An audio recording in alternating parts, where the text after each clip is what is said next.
Le drapeau arc-en-ciel d'Afrique du Sud a flotté ce 2 juillet au pavillon présidentiel de l'aéroport international d'Ndjili en signe de bienvenue à Kinshasa du président sud-africain Cyril Ramaphosa en visite de travail d'une demi-journée en terre congolaise.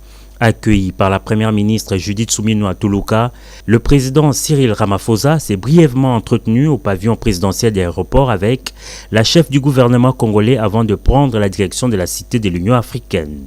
Au Mont-Ngaliema, le président Ramaphosa a été accueilli au perron par son homologue de la RDC Félix-Antoine Tshisekedi Tshilombo. Les deux dirigeants ont eu un entretien en tête-à-tête de près de 2 heures.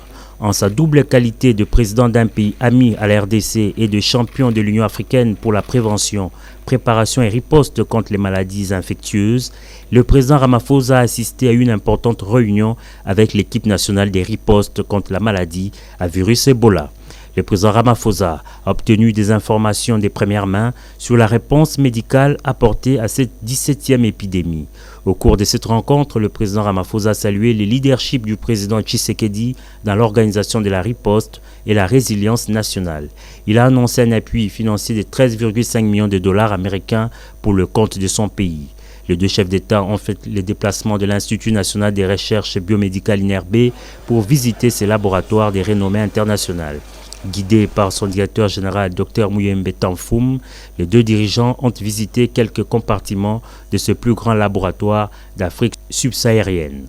Je voudrais saluer à cet égard l'engagement constant de votre pays aux côtés du peuple congolais, notamment dans les moments où notre nation fait face à des défis importants.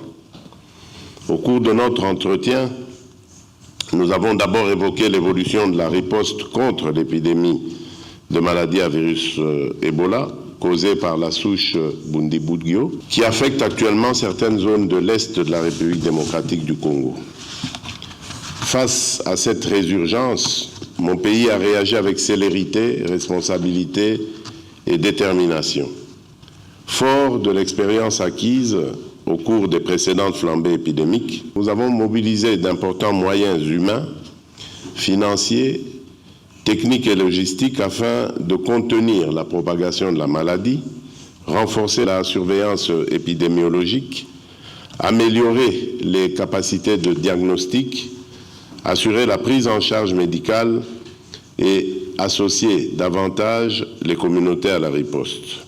Le fait que la République démocratique du Congo et la République d'Ouganda soient simultanément confrontées à cette menace confirme que les risques sanitaires ignorent les frontières et appellent une réponse régionale coordonnée, solidaire et fondée sur la responsabilité partagée.